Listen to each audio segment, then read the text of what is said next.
Welcome to Inside the WSOP Day 28. I'm your host, Brian, WSOP Software, and Sherry is running late today, so she wanted me to get this started, and she might join a little later. Maybe we'll bring Donna up here to be the co-host while Sherry's out. I'll go ahead and do that.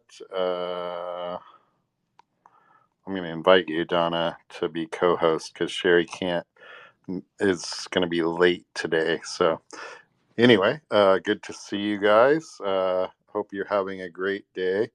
So let's just jump right into it. A lot of action yesterday and today to get to, and then we'll talk about like some of the things going on in the poker world. 10 a.m. Is day 3 of the Millionaire Maker. Anytime you can make it down to day 3, man, big deal. And a lot of money on the line in this one. The $500 Salute to Warriors, day 2 is going to also start at 10 a.m. The 3K No Limit Freeze Out, day 1 is also going to start at 10 a.m. So three events kicking off at 10 o'clock. And that Salute to Warriors kickoff will be a pretty big restart too. So Millionaire Maker working its way down as well. But 10 a.m. restarts.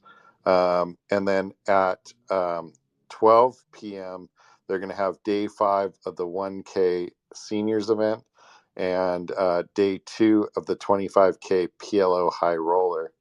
1 p.m. restarts are day 3 of the $1,500 Stud 8 or better. And then 1 p.m. is also the 3K day 2 of the 3K Limit 6 Max event. 2 p.m. is the $1,500 No Limit Deuce to 7. And we actually have a 4 p.m. event today, the 10K Horse event that will be going on as well, the day 4 of that.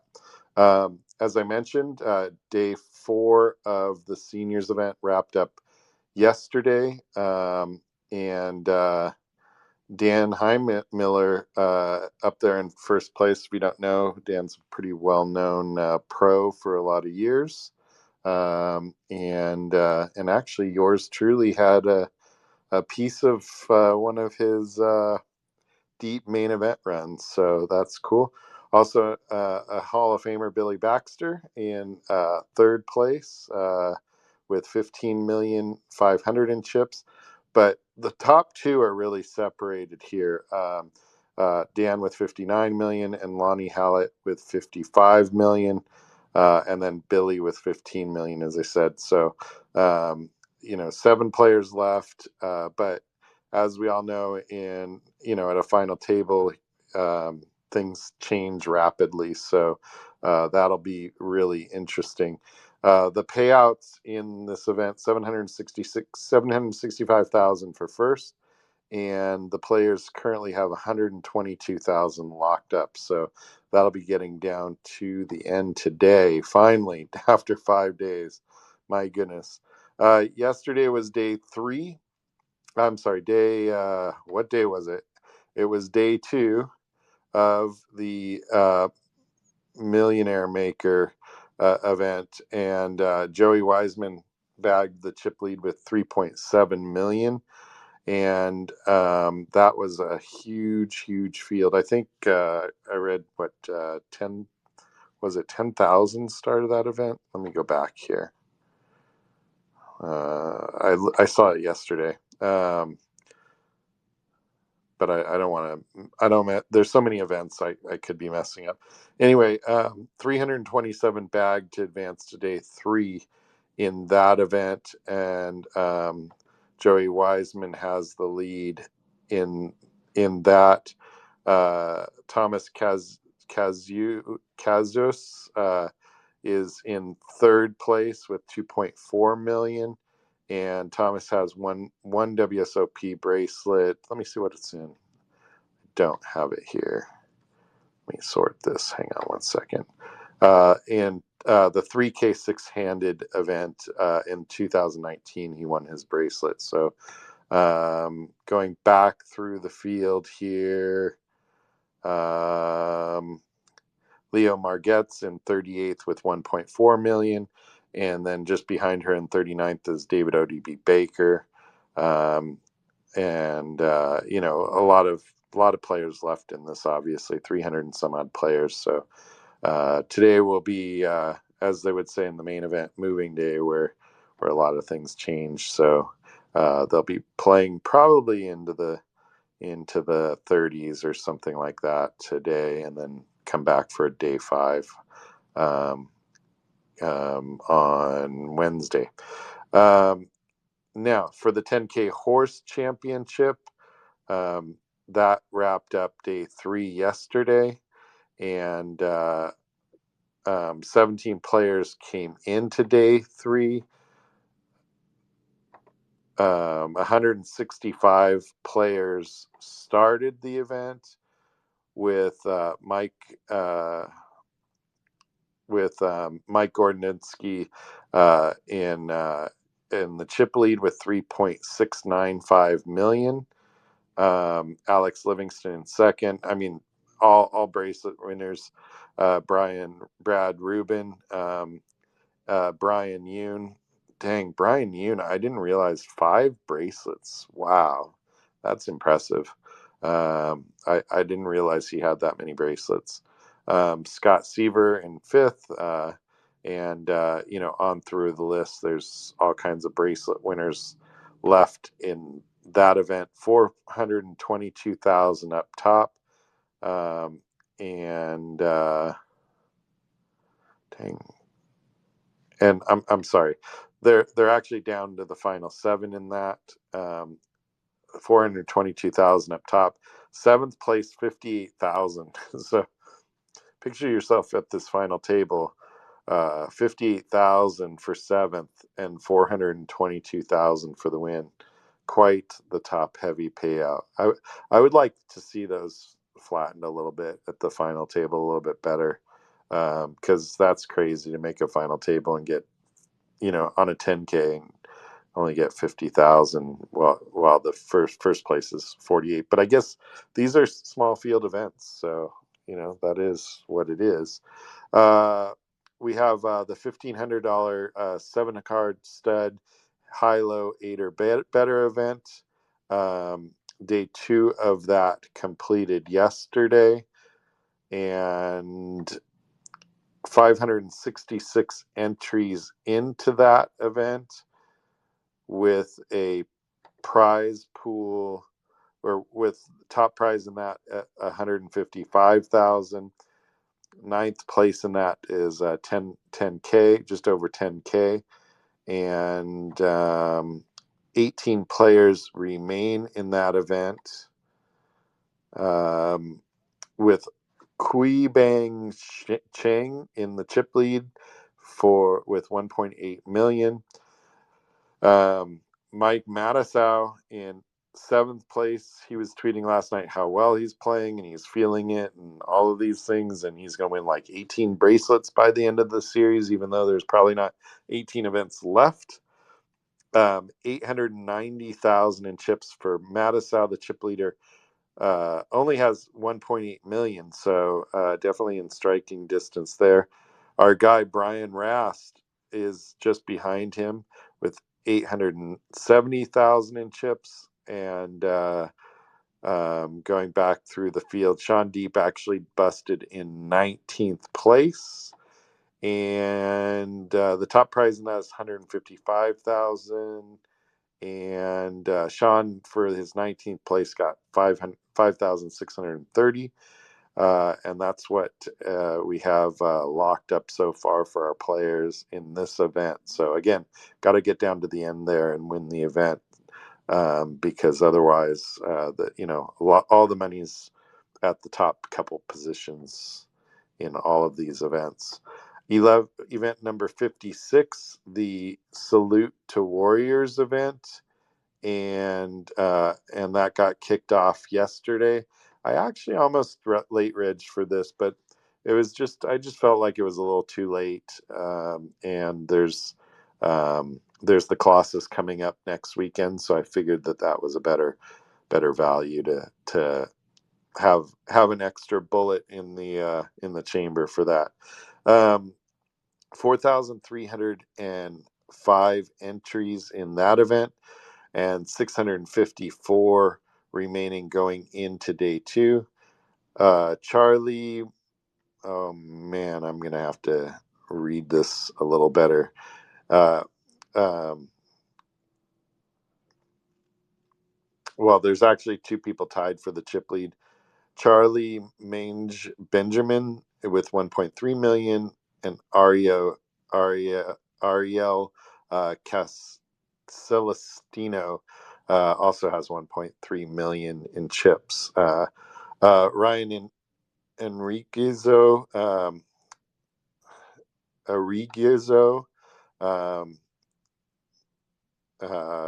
is in third place, and I wonder if this is the guy that I was thinking of.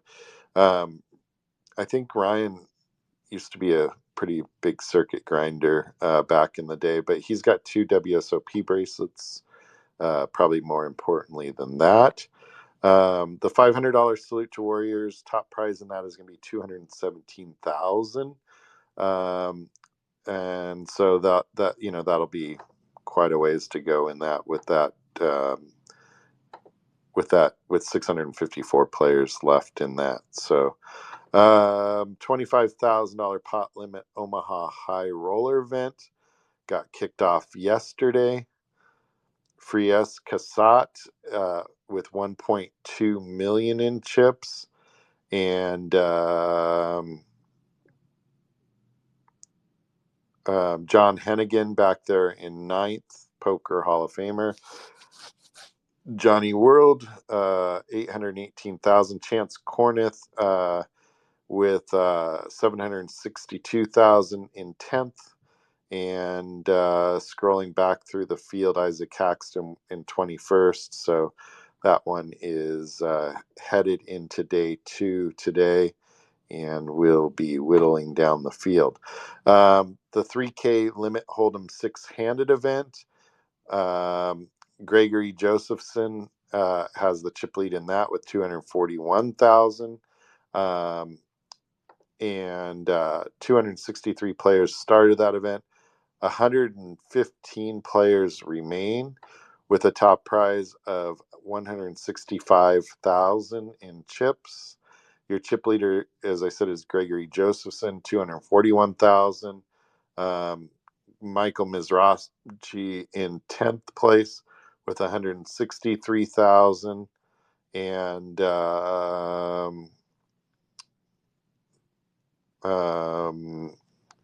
David Bach back there in 46 with 101,000.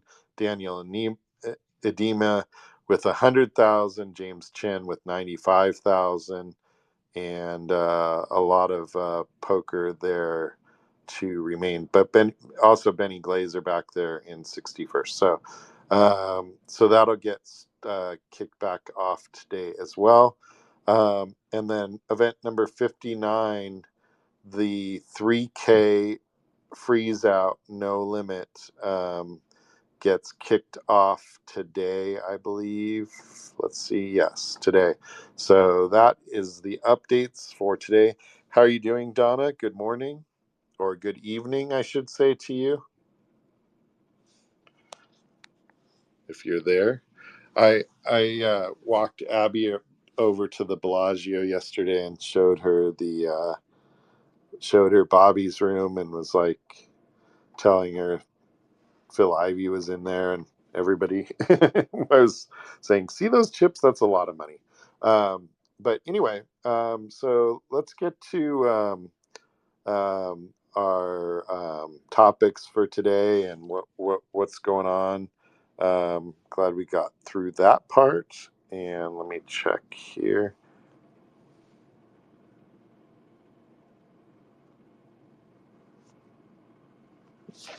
Um,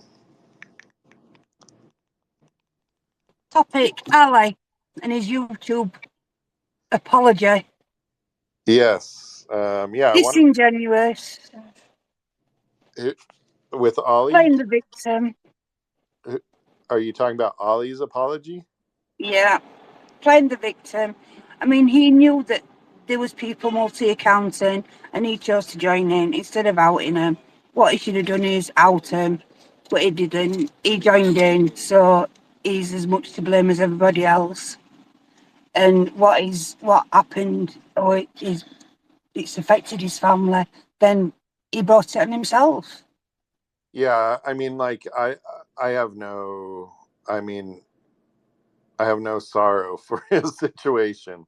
I thought the apology was pretty ridiculous. Like, I mean, I do respect that he at least made the apology, but I thought a lot of it, seemed like bullshit to me. Like, honestly, like, here's the thing: is like he says, "Well, I, I, I multi-accounted, right? But I I didn't cheat, right?"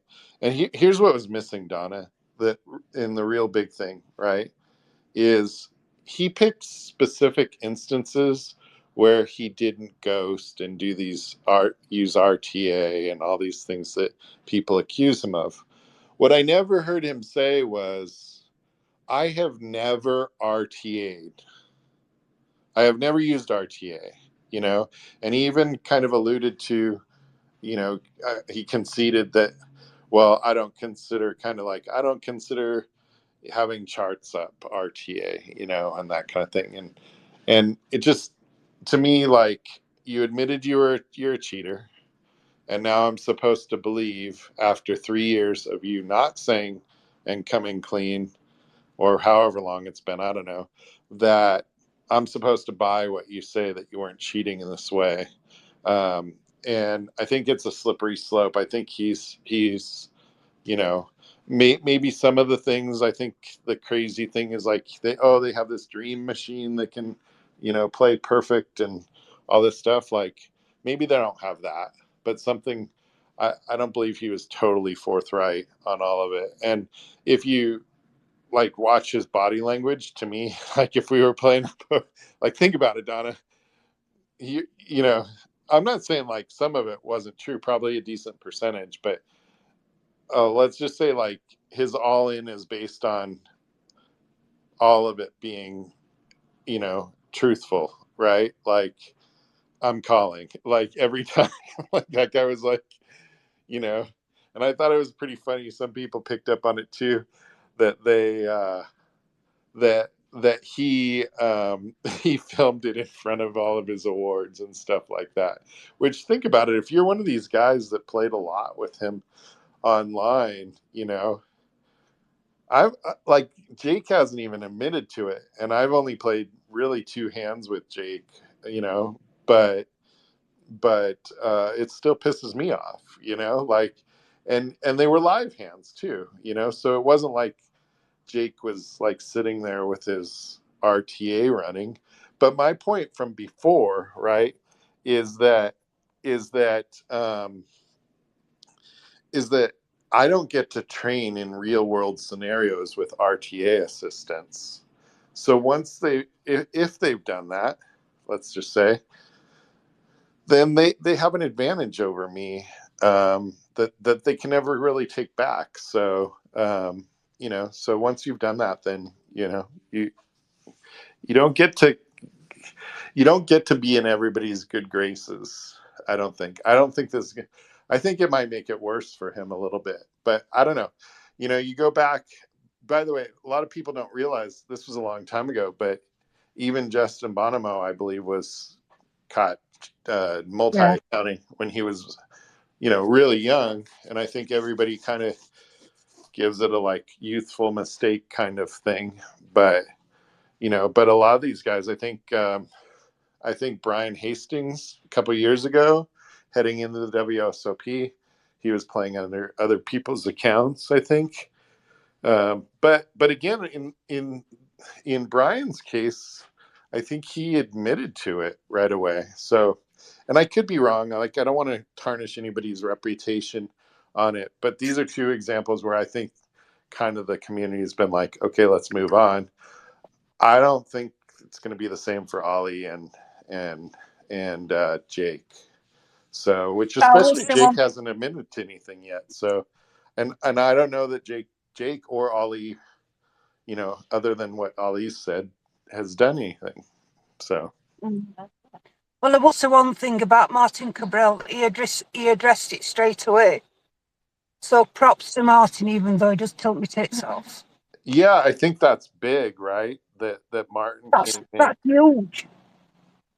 I think that Martin came in, and he said what he said, and I don't know that I totally buy it. Like,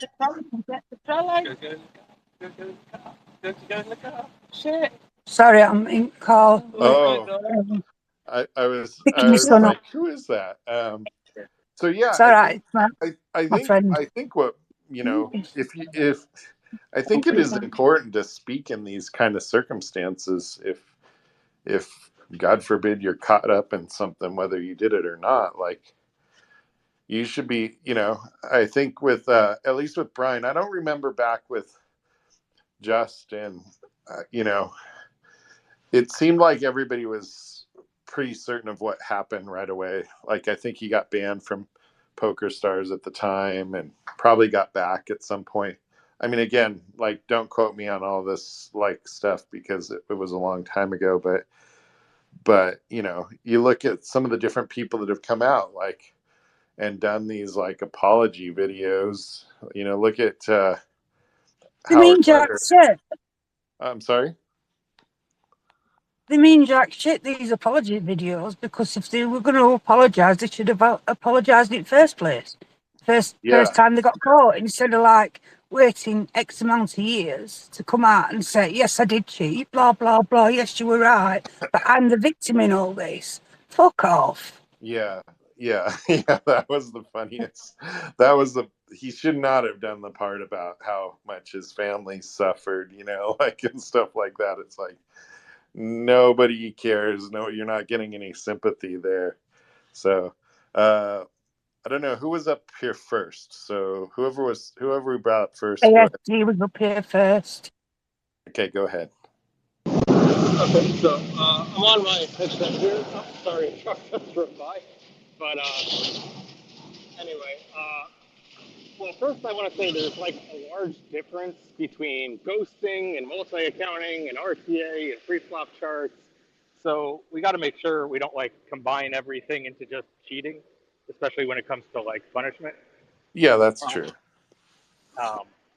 But also, it would be nice. I'm sure there's a lot of legal issues with doing so, but it would be nice if GG was able to release some kind of information of what information they had. All we know is that their accounts have been banned. Yeah, I'll tell you, that's the risk that Ali takes now, right? Because in some conversations that I've had with people at the WSOP, kind of the take was this happened at other places. We don't have the details on it, and there's nothing we can do. So I don't know. Like, does he get banned here? And by the way, the whole like Eden versus this situation, they're two completely different things. Kind of like what you're saying in a way, right? Like Eden's not cheating, right? But they're different. They're different departments. Let's put it that way. So anyway, but yeah. Any two? Who's next? Any two? I think. Hey, what's up, guys? Found it. What's up, my friend? What's No, up? go What's ahead. up? Go ahead, Any two. Okay, yeah, I was gonna say I'm jumping in between work here, but yeah, I just jumped on. Just want to say hello to everybody. Got back from the dead from Vegas. I'll get into that here in a little bit, but on the whole cheating everything, yeah, Bonomo definitely did. Hastings definitely did. Multi counted anyway. Um, among a whole bunch of others, I do agree it's slightly different, or as flat out, RTA or anything else. Personally do any of that or even pre-flop charts. I mean, I've looked at a few, but some of that stuff's hard. I'm kind of old school. It's kind of hard for me to even get into, but to decipher, I should probably try, like look at all that stuff a lot more, but I've just been playing live forever. That I don't. I think, obviously you're sitting there studying, you can Yeah. study whatever you want. I Right, have yeah, no and that's problem with completely that. fine. Yeah, just like up and up while tournaments are going or cash is going. I mean, then that I think that's wrong too. Yeah, Even that though it's that to me, well, and you that's why know, I don't play online, because yeah, that's cheating to me. Like absolutely it you're is. Yeah, sitting and and like you said before with the with I mean Ollie and Schindler and all of them are phenomenal players to begin with. Now you add in the real time studying subconsciously, not I mean both, I mean all of that's going to benefit them and later in and all their spots just memorizing stuff. But so that it definitely affects everything else, not just in the like you said, just like somebody who's that good and then is using real time and stuff, they're just going to learn like exponentially from it too. So I mean that's like a side effect of it. Once it's like going down the rabbit hole, you can't Pandora's box or whatever, you can't once you've done that, I mean that's but I agree with you, like anything off while you're not playing I think is fine. You want to study and this and that and all that stuff is fine, but while you're playing. And I do agree with the last caller. I mean, there are different levels to it. Even Jungle Man and a bunch of others been caught ghosting, which I think also is super wrong, because they're playing against other people that aren't doing that, and they're taking their shots, and all of a sudden they're playing somebody, and now they're playing Jungle Man in the last few tables. I mean, it's pretty egregious. I think it's more than people. People kind of give that a pass more than they should. Even I think right. ghosting and whatnot, but there's definitely still different levels to just real time and all that stuff.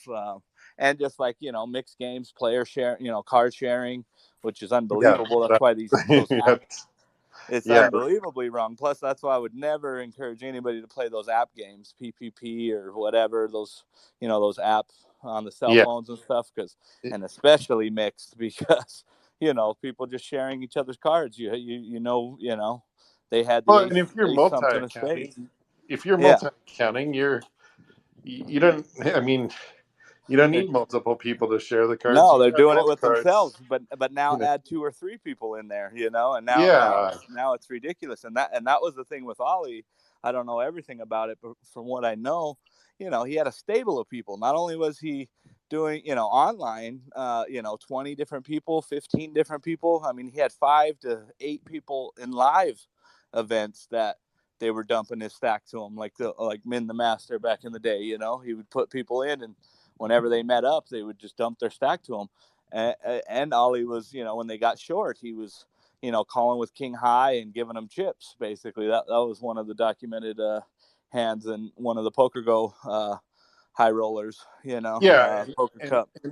and realize what he said yesterday to me, and maybe I missed something, but I was trying to listen very carefully for this. Is he kept bringing up specific instances where I think he was accused, and then denying those specific instances, but never saying that it never happened. Right, which was pretty much pointless, because he's trying to save face a little bit, but it's like you're gonna get some pass or leeway when you're admitting to doing it on other Yeah, games. Like it makes no sense whatsoever. I'm actually shocked that he came out, because from what I understand, they haven't banned. I know they haven't banned Schindler. I don't know. I haven't really seen Ollie, but I don't think they banned him either. WSOP, no, they haven't. they did Neither one. online. Yeah, So now, I mean, how do they not ban Ollie now? I mean, I yeah. don't know. Well, especially, yeah. I don't know if he's probably not banned from WSOP online either, but like now, how do you not? If I saw Right. either one of those guys, well, really Ollie, right? But Yeah. it's kind of unfortunate you came clean, but that now you just admitted to it. And then my thing again is you admitted to this, but not this. Why do I have any reason to believe you when you weren't Right. willing to come clean 2 or 3 years ago? Or feel So, sorry for you. Yeah. And, yeah, and it's crazy too, because I played with Jake a few different times before he went to the high roller scene. You know, he yeah, was still a crusher. I think he had about 4 million. To put it in context, he had about 4 million back in 2016. I played with him at one of the circuit mains at Planet Hollywood, actually, and he came yeah, over short. And I was super impressed. I mean, he came over short and he would let the blinds go through, and then he just picked his spots perfectly and got his shoves through or whatnot. But he would let the blinds go through when you think he couldn't, and he still had enough to get some folds or wait for some hands or whatnot, and he ended up running that up. I think he took 50 something, but he outlasted me. I came in as a big stack, but yeah. So I I mean, he's so good. It's like, why do they? I don't know. It's the old adage of why do they need to do this kind of thing, because they're crushers anyways. But yeah, I don't know. Jake, I played a hand, probably the most absurd hand I've ever played with anybody, where it was the beginning of like a $1,500 WSOP event, and I just 3-barrel him, right? Like I was gonna give up on the river, but I just felt like he didn't have any part of it, and I check raised him all in, and he thinks and thinks and thinks, and he calls down with ace high. Like I'm just like, actually, I kind of felt like I was like, man, that is a lot of respect that you think that I'm capable of this here. Like I don't take that line very often. So even though I lost this hand, I was like, okay, I was on the right track at least, and he thinks I'm capable of doing this at the beginning of a. It was kind of like, why Right. go after Jake Schindler at the beginning of Yeah, that's the old. 1500? Sometimes we can't help ourselves. That's the old thing is what stay away from the crush. And sometimes it just depends. You can Yeah. really stack up because they're going to be doing a lot of that stuff. But yeah, I mean, it's like if you pick a different spot. But yeah, I've done that many times, and I probably have a little more sicko in you than that. In me than you. I trip all the time, or the juice is flowing with the air bluffs, but I mean, I don't know, but So the other thing too, I was just thinking about this, any two, um, is what do you think about this? I was thinking like think think about this being like 2005, right? And you're like, wait a second, all this stuff is just kind of math. So you go out and you figure out all these charts on your own, and you're sitting there on Poker Stars 2005. I mean, I could see how somebody wouldn't think. Like, I probably would be like, "This is perfectly fine. I came up with the math on this. I've got it in front of me and whatever." But like, you know, by this point, I think everybody yeah, everybody knows. and to You know, that point too, it was definitely the Wild West back then too. Now, see, I'm 37, so I mean, I was playing live back then, but not as much. Playing a little bit yeah. on full tilt, and I mean, that's kind of right when I was cutting my teeth on everything. But that kind of goes back to the point where. I mean, from what everybody talks, and you could probably confirm it. I mean, like the 2005 to 2010 was like the, show up and get paid era, which, I didn't really get to capitalize on that much, but it's like that kind of makes all the stuff they were doing worse. I mean, they could literally crush the games, It was you know. unbelievable. You So, you you had you they know, had a tournament, $11 rebuy at night. That first prize was like 18,000. It was just yeah. like so absurd. Or the Sunday You know, Millions on Poker Stars. I think that one was 11 yeah. bucks too. Looking back at that time, I'm like, how did I ever miss a Sunday Million? But like $200 buy-in is a lot, online. So Right, for when sure. you got one firing off every 5 minutes, so Yeah, see, and it was funny too because I played cash predominantly back then. I didn't get into tournament until maybe 2012 2012, 2013. Small ones, of course, but I mean, it really didn't get the tournament bug till then. So, like, I wish, and I was dumb and young and firing like 3-6 no limit hold'em, 1-2 no limit on full tilt, and just running it up and blasting it all in the waking up at 3 a.m. and just kind of just going through a roll like that back and forth. But so I didn't really I mean, capitalize on the glory years, but the Sunday Million final table, or the Sunday Million tournament, was comparable to how people play in the main event these days. So yeah. it's Well, that's what's crazy is I hear all these different stories. Even Ben on Hustler, whatever, he said he flopped a set of 8s and there were 6 all-ins in front of him.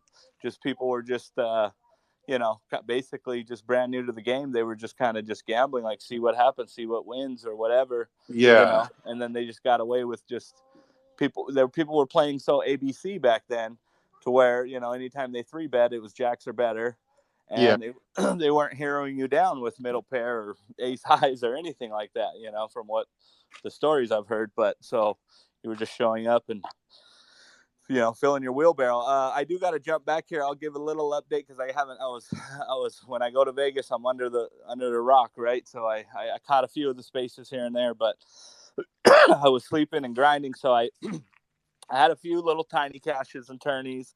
I bricked like 10K in tourneys, basically. I had a few nice, to start off, and then I had like tiny cashes in the deep stacks at Horseshoe, and then I jumped over to the Orleans. I bubbled that one when a guy ripped his king queen small blind versus big blind into my aces. King queen flop. I mean, right on the bubble. So we were monster stacks. I had 400K. He had 500K, and it was 5 and 10, 10K big blind. So I mean, it was kind of crazy that he ripped it in, but everybody puts their money up. They can play however they want, but that didn't go my way. So it was going like that, and then luckily the MGM cash, which is uncapped, so I played a lot of 1-2 no limit because it was uncapped, which I usually play 2-5 and take a few shots here or there, a little higher, but I mean, it was just so beautiful. We had people sitting down with 2-3K at the 1-2 game, so yeah, it was unreal. So I literally played that. I cashed 5 out of 6 sessions there, and that kept me my spirits going and kept the roll healthy. But yeah, I bricked about 10K, and then I'll wrap it up here. So I jumped over to the mystery bounty I busted the monster stack at I keep calling it Bally's, but at the Horseshoe. And then because it was so big, they were delaying the 1 p.m. and the 4 p.m. and there was massive lines. So I was like, I'm not gonna wait in line for this. I looked on Poker Atlas. Oh, they got a $300 mystery bounty, 250K, which I didn't know was a mystery bounty at the time. I just saw the guarantee. Jumped over to the Nugget, ran my first bullet up, so like 160K. I'll keep it kind of as short as possible. Yeah, no, Then I hero called with 5s on a 7-3-6-3 board, and the guy triple raised pre and triple barreled and chipped it on the turn. So I hero called him with 5s. He had aces. So that was kind of a loose call there, but most people usually, without getting too much into it, might shut down one of those streets even with the overpair. But so anyways, and plus the way everything was going, I was probably pressing a little too hard. So anyways, I give him my chips there. He ends up busting that flight too. I buy in 3 more flights that night or that day.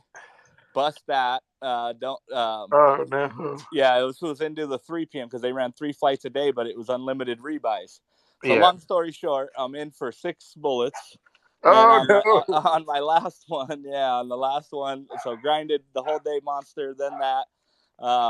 And this is, the trip's kind of coming to an end. But anyways, then I hit runner to stay alive on this last bullet. I was kind of just, YOLO, frustrated, whatever. Got it in, got short, got it in. Anyways, ran that up, said I'll be chip leader in an hour. Sure enough, ran that up, played till 4:30 in the morning, begged 525 or 550. Yeah. And then the next day, I only had three bounties actually. But on the second one, I got bluffed really hard.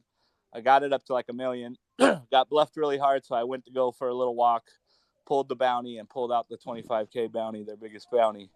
So Yeah. that saved the trip there. And then we grinded, got it up to 2 milli, busted in 27th, lost 2 key flips, ace queen on the button to pocket sixes in the big blind, and then lost king queen to ace eight shortly after that. But that obviously saved the trip there.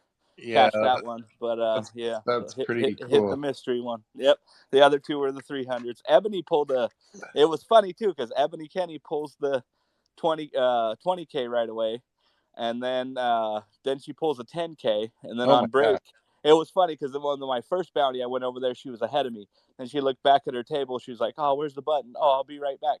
So I pull it, it's 300.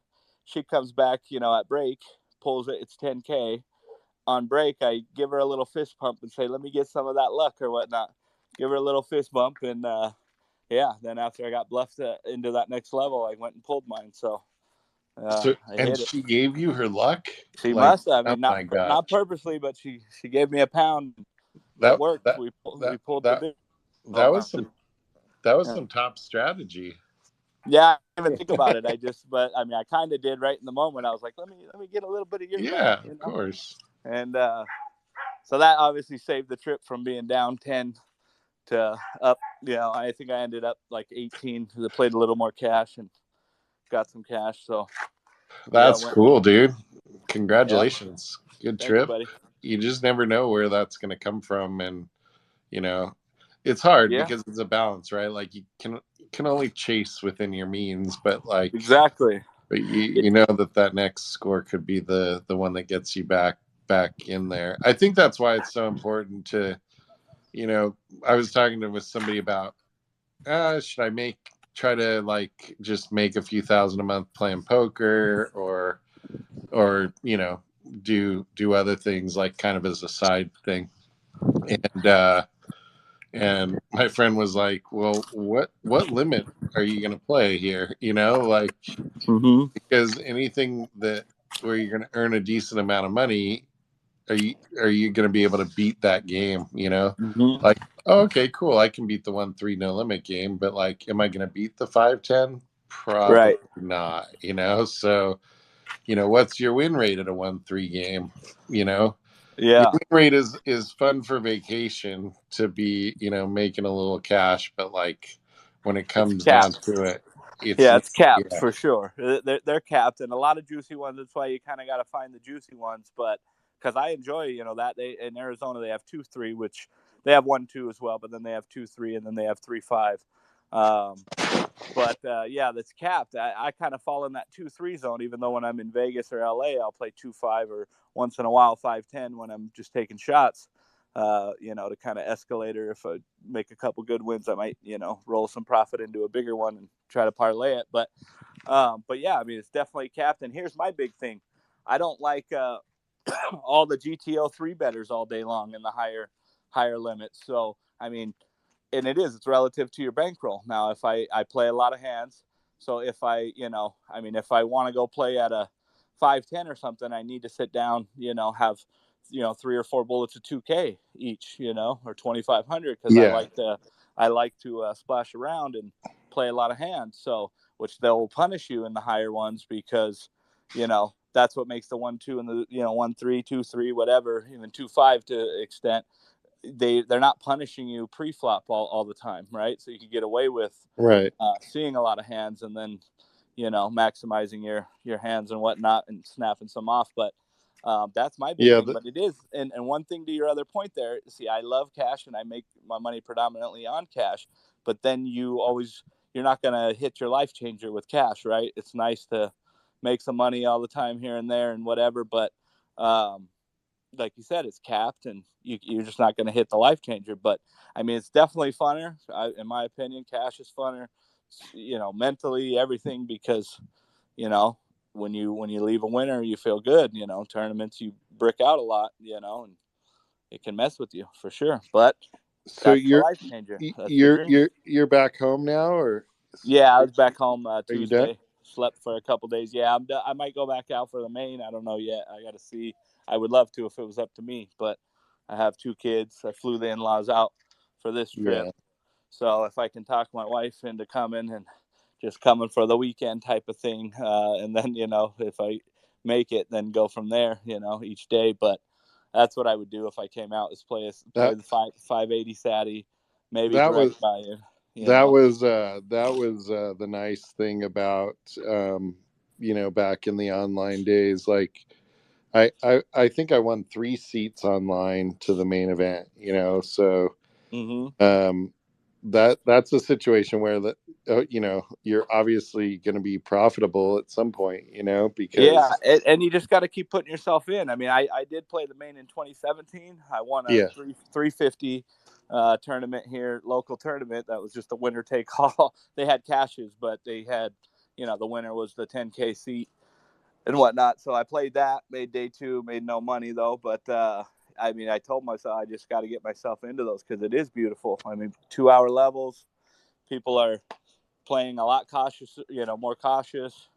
So if you can build a stack, which I unfortunately never really did, I never got over 70K, but I think you started with 50, but Oh, the main is the a main, lot of yeah, fun if you can get a big stack and just, I mean, like it just starts rolling. You do have to like play, the thing is, like, you can't get yourself in a position where you're back down, yeah, down in this spot where you're just getting attacked all day, but man, if you can get a stack in that, like, you can you can roll. especially like the bubble, like people are sitting there in for a 300, like you were saying, Mm-hmm. and there's 20K if they can fold it for another hour. Right, yeah, or 15 now, but yeah, exactly, yeah. I mean, that's the thing, and I knew that if I could get rolling, unfortunately, and there is a few different spots. I mean, I played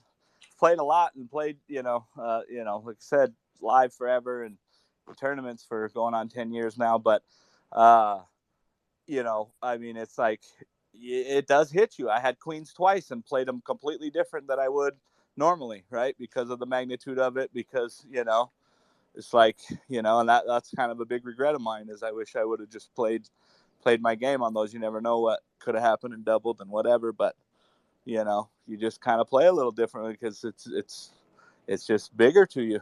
Everything's bigger, everything's magnified. But yeah, Yeah. so I'll I definitely get back in it eventually.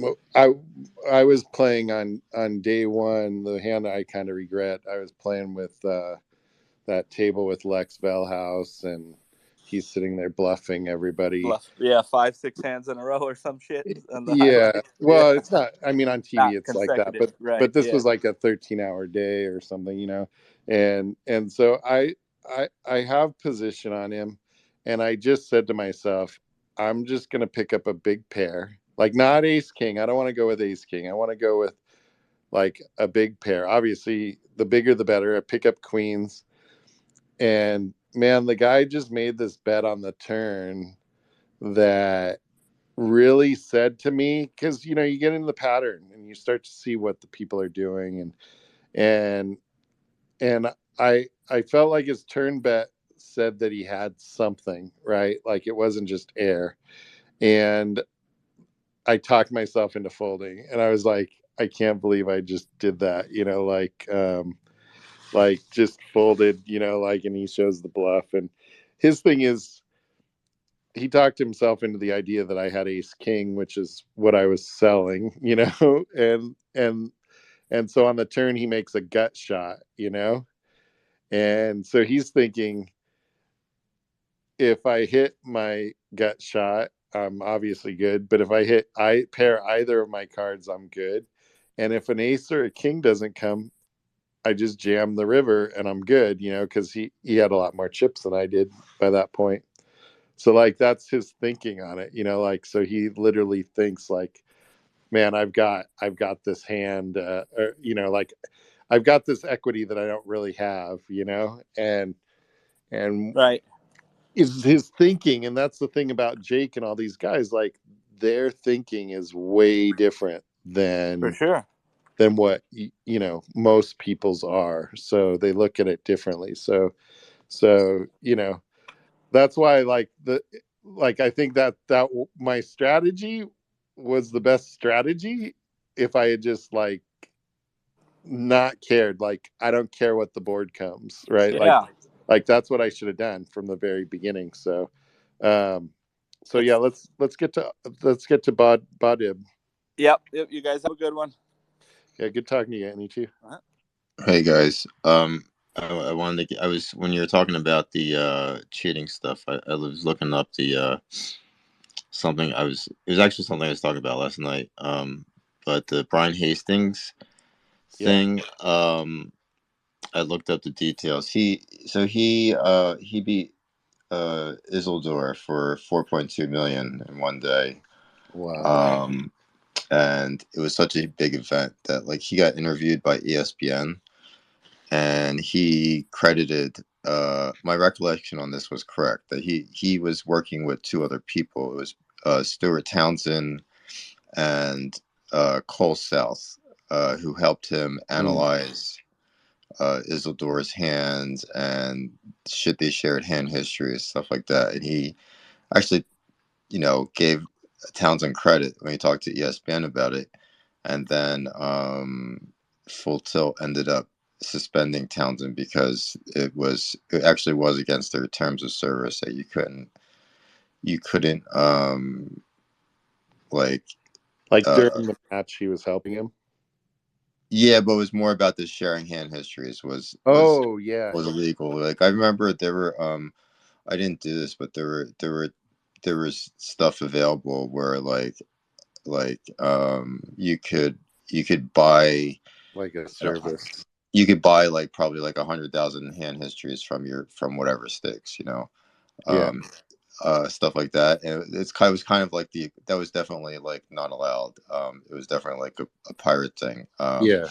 So they were doing essentially the equivalent of that, and I think it's weird because is it? Do you think it's just arbitrary, him, and he doesn't really seem to take a lot of flack for that? Like you said, No. Jungle Man was like 2 or 3 time cheater, scammer, and everyone kind of just moved on from that. There's other factors at play with him though, but it seems like people just decide, oh well, he cheated, but he said he's sorry, and we like him, so it's okay. I think Bonomo is the same way. Bonomo's was so young, and I don't think that I'm not aware of any other time after he got caught, and I'm pretty sure he got kicked off of Stars for a while. Yeah, there was definitely also a period when it was a gray area and stuff. I'll tell you that I think this is pretty common. I live with a bunch of guys who are players, and there's this one guy who was with us very briefly, and he was essentially homeless and broke, and he satellited into a 530 on ACR, and he made the money. He final tabled, and there were definitely we were obviously cheering for this guy, right? So there were definitely hands where it's oh, I feel like I would fold this hand here, you know, or you can maybe 3-bet the spot, that Yeah. that is definitely technically ghosting, right?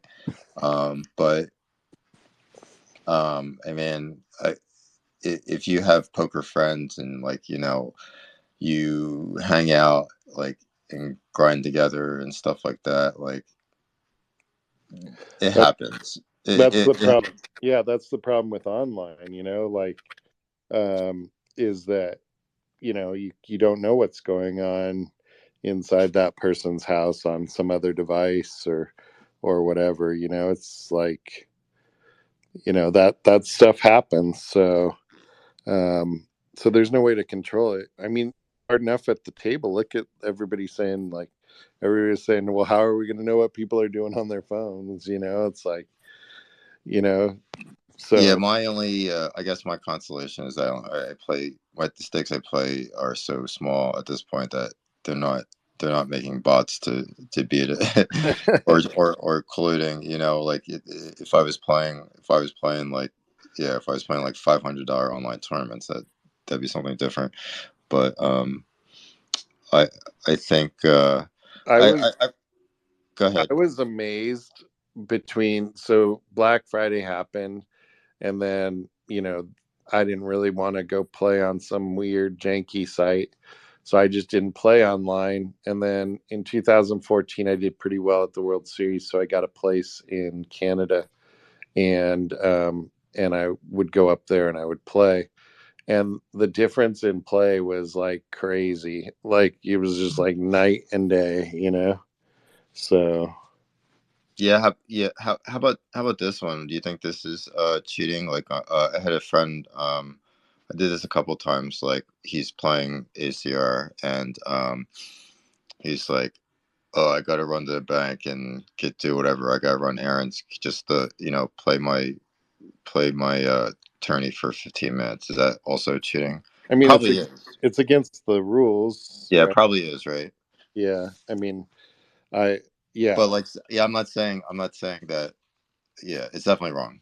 But I bet you that is like that's so freaking common that like totally. And there's a huge percentage of like people who play online have done that. these guys that have horses in these things like taking over, and it's why I don't really play online. Like it's really unfortunate. Back in the day, like there wasn't that kind of stuff. I'm sure was still going on, but not nearly as much as it is now. And now you probably have like organized groups really doing it, whereas before maybe you had some buddies that kind of like teamed up and would do it. But the play online is much too different. you know it's like you got to be honest with yourself whether you can beat a game or not. And I think that's the biggest thing, like for poker. Like you walk into the room at the World Series of Poker, and it's not a room full of people that don't think that they can they can win. Like they're there to win. So like one thing about that I was gonna say, I couldn't win on Ultimate Bet. Like I'm not saying I was ever like part of the go where they were doing God mode or whatever, but there was something with that site. I could win on Poker Stars. I did really well on Poker Stars, but just could never win. I really didn't win that much on Full Tilt either. Like Full Tilt is another thing. Like I just could not. I don't know if it was the structure. I don't think there was cheating. I mean, there was obviously this kind of stuff maybe going on, but I don't think it's attributive to that per se. But like Ultimate Bet, obviously, was a different story. DMC, what do you got? Hey, good morning, guys. I mean, anyone on the West Coast, I guess. Uh, I jumped in during the WSOP main event stuff. Like, that's a huge topic I love hearing about. So, any two cards, like, I loved what you were speaking on there. And the stories, like, of people that aren't firing it all the time are quite intriguing.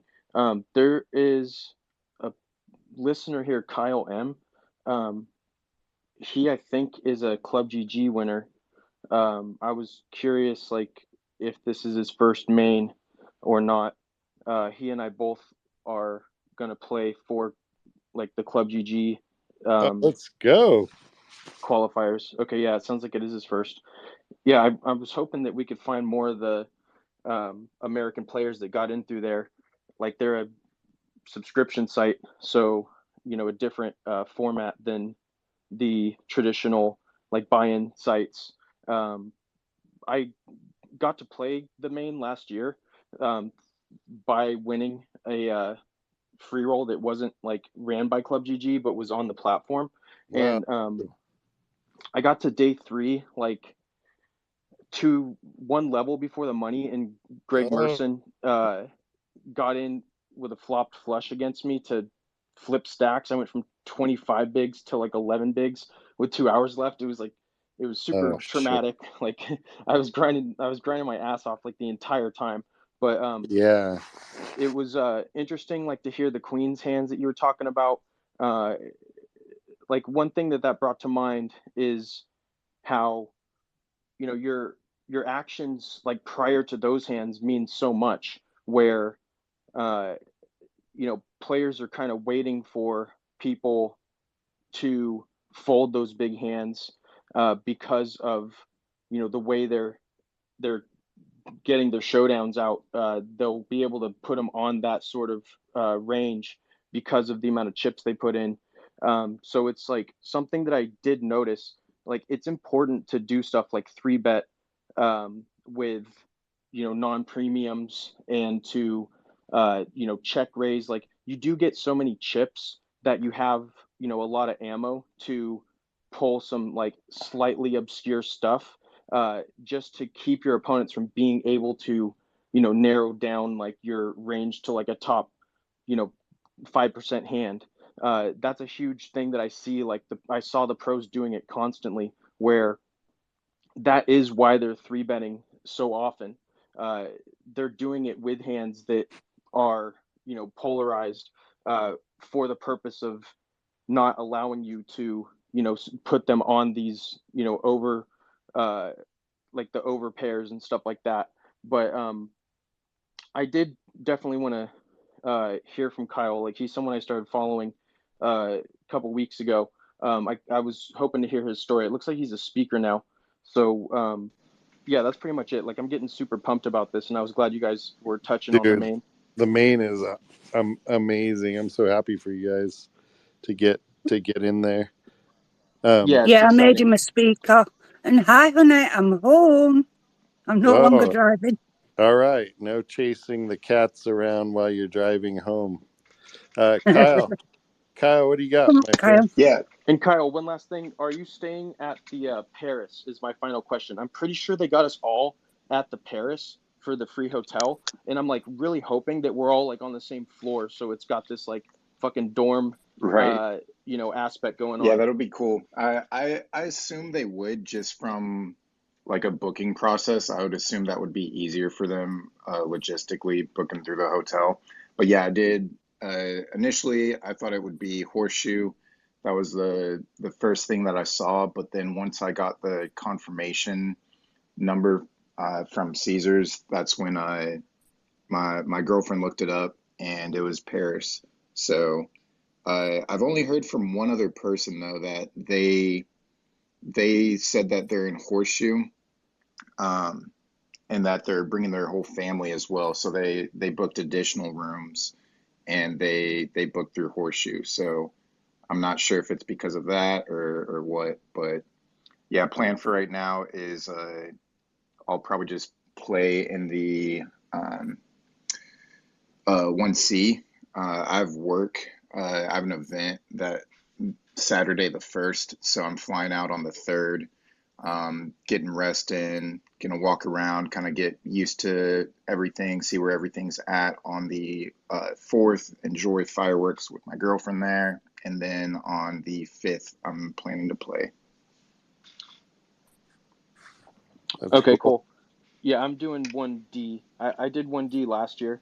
And for similar reasons, like just because I have kids and stuff, so like, and dogs, so like both need babysitters, and I just don't want to fucking overwhelm them with like extra days. I want the extra days to be on the back end, versus the front end, even though they give us the room from the first.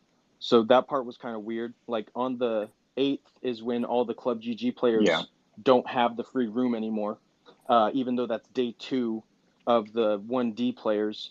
So Oh they're my goodness. basically like, yeah, they're setting us up like for bad energy, as far as when they expect us to last until. But I was able to get rooms at the Horseshoe uh, after that, yeah, on comps somehow. Like, even though I don't fire like anything, um, but yeah, there was like a weird logistical aspect of having to cover the extra days ourselves, because we get, you know, so early. We get 2 days before it even starts, and then we get until day 2 for any of us. So that part was a little weird. yeah, yeah. And I'd ask them as well just to confirm, because again, similar scenario. It's like I would have preferred to be able to shift things back some. But again, just the sheer amount of people that they're putting in there, like I saw, is over 600 actually. I think it was 600 through how we earned it through Club GG, but then through the other GG app, I guess they did a little over 100. I saw some number of like seven something that they're putting into It's it. the other way Oh, around. really? Yeah, it's the other way around. Yeah, so GG Poker is, I believe, not in the United States. Like I know they're in Canada, but they're sending like 670 through like the traditional GG Poker, and then Club GG is only sending 100. So we're in a smaller group, and likely, like all the Americans will be from Club GG. Like there shouldn't be a single like American that played on our soil that got in through GG Poker. Yeah, I live in Texas, so this is really one of the only apps that I play. I don't like Poker Bros.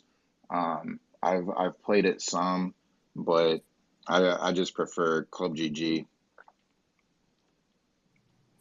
Yeah, same here. I'm in California, so Seems it's like like seems like a good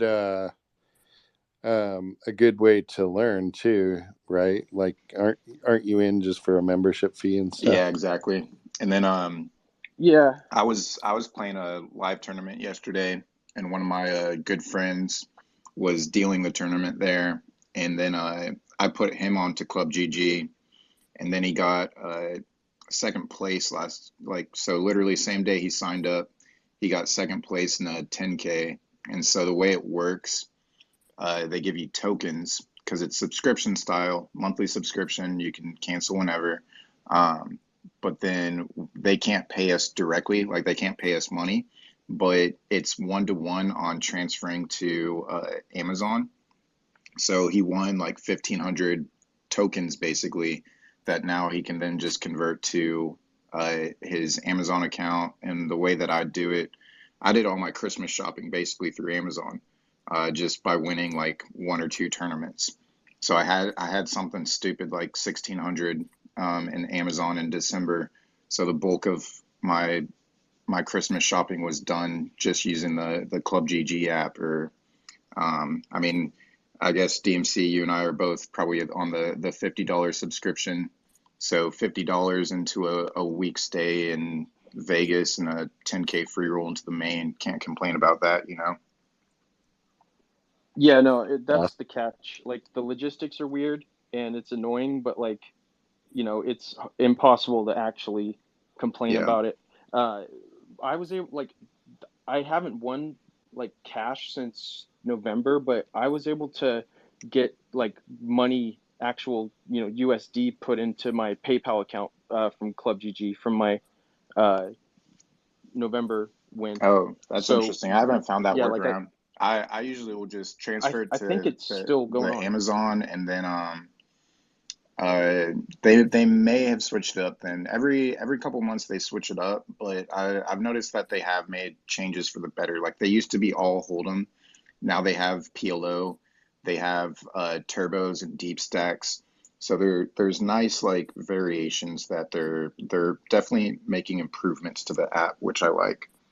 But I just do it a 1-to-1 through Amazon, and then I'll just get gift cards like Uber Eats or Uber gift cards as well. So again, I can't really complain. yeah. When did you win your seat, Kyle?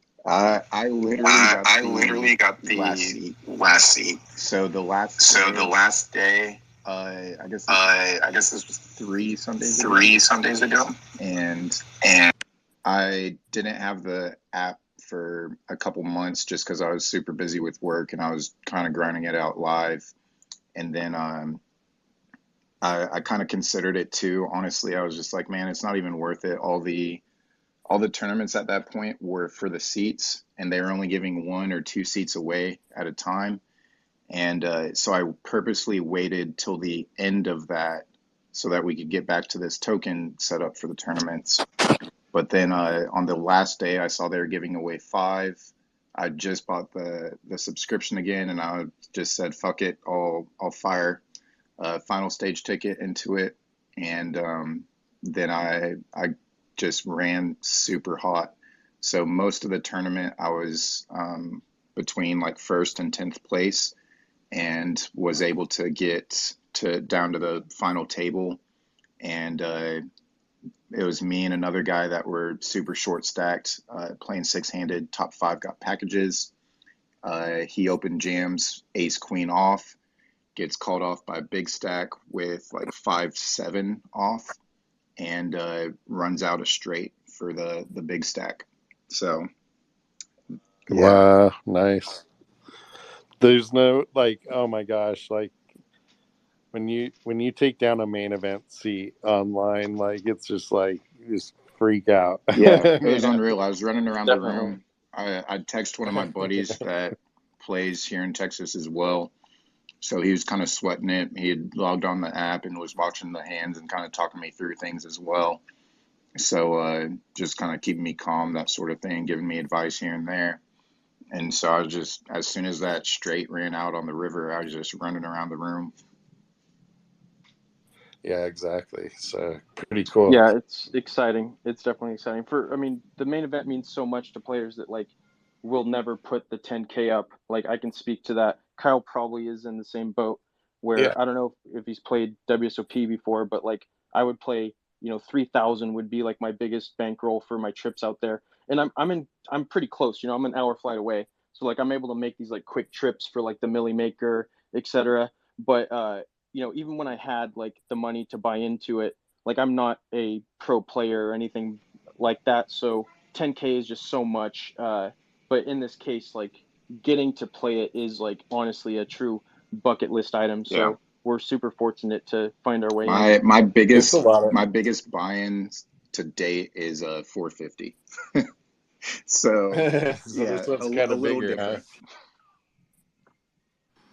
Well, yeah, it's just an amazing experience to get to do, and obviously any event to get to play is a special experience, and certainly any time you can make it to a day two in anything, you start to think about like the possibility of maybe this is going to be the one, but the main event, there's nothing like it. And I would say too, like no matter who sits down at your table, just play, like and play the stack size and the all the stuff, and obviously maybe I don't know. I'd say that like be a little more careful against those guys, but like the reality is like I never can. Like I just play like however I play, and it's probably the best way to go at it, because there's a lot of times where you'll really, that's the thing, like don't overplay those people, but don't like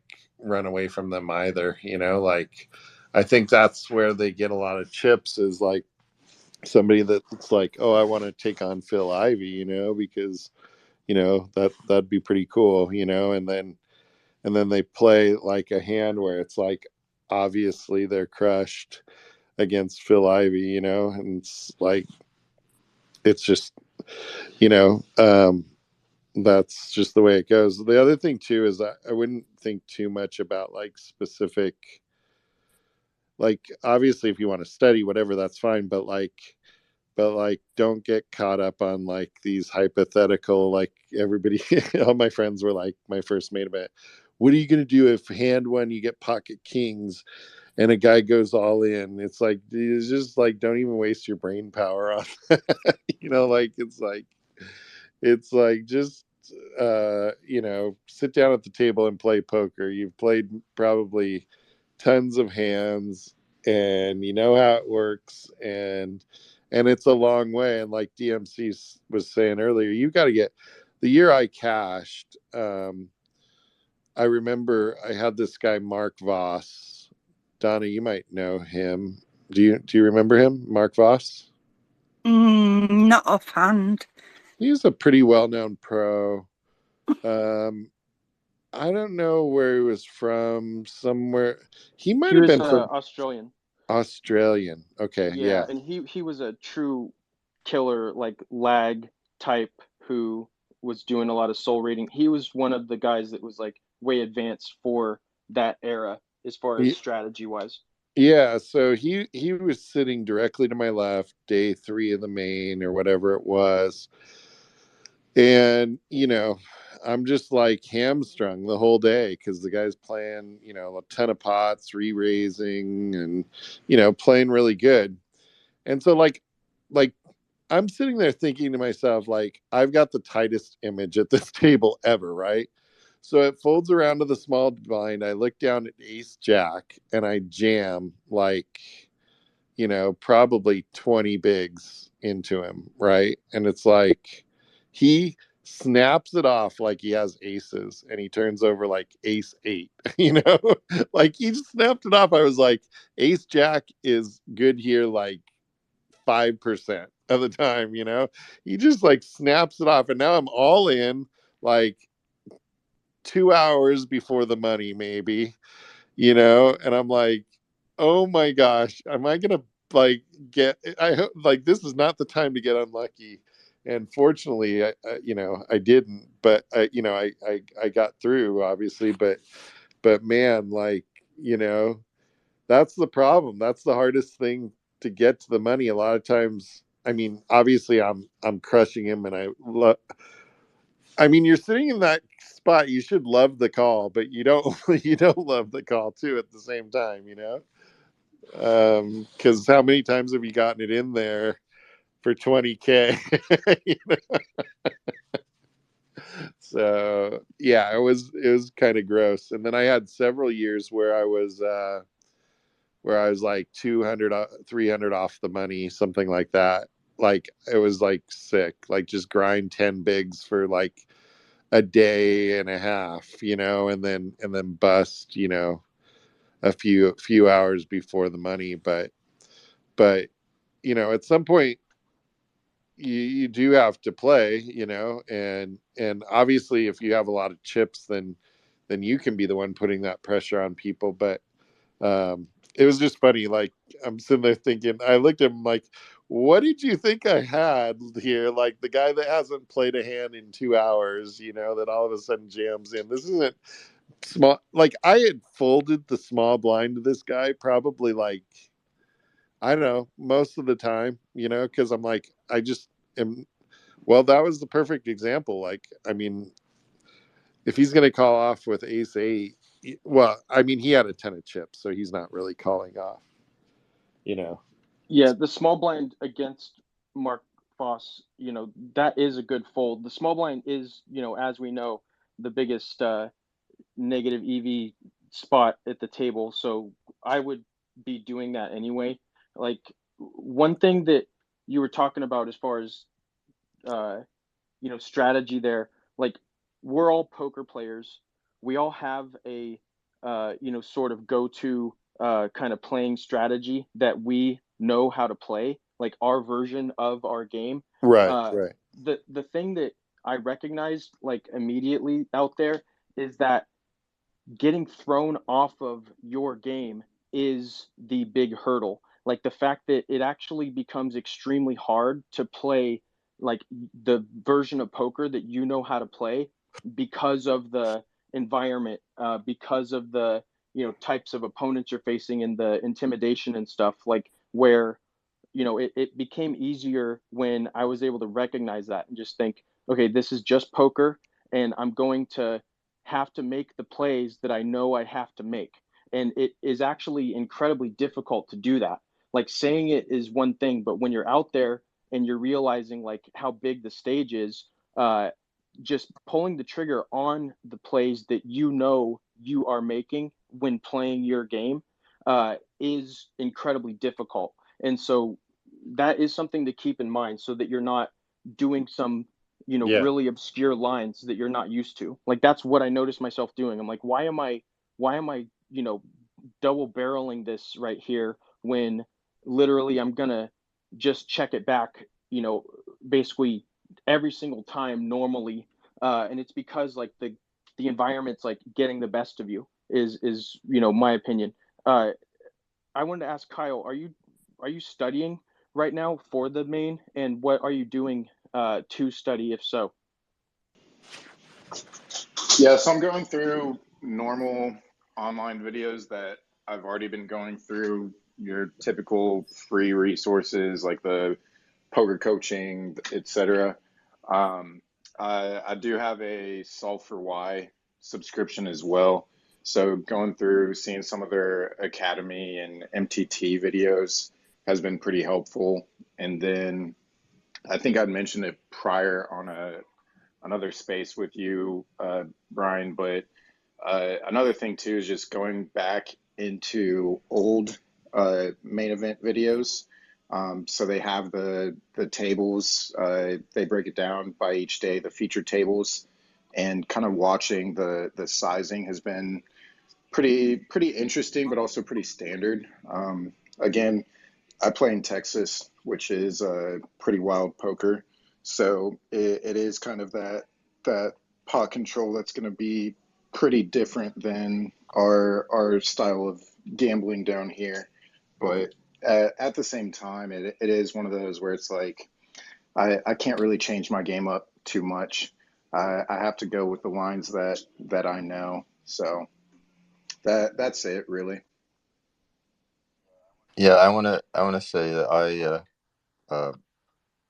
the first year I played the main, I had a lot of really interesting spots, and I cashed. I was on the feature table for about 6 hours on day three. Um, but yeah, the you definitely have to you have to get over the fact that it's like a 10K, you know, and just play your game, and also identify the people who like are just trying to like, I don't know, be extra careful because they've never played, like, because like a min cash and a main is so much, and like the people who are just trying to make hero folds and stuff. Like I remember the first time I remember I had a hand. It was like an extremely marginal spot where I three bet a guy with I had 20 bigs and I have ace queen off, and he jammed on me. And there are definitely spots where like there are definitely times when this could be a fold, but like I realized that like given how much I committed to my, I probably three bet him to like 5.5 big blinds or something, and I also just had like a solid read on just how he reacted. Like he might have had slightly more than me. Like he had maybe 29 big blinds.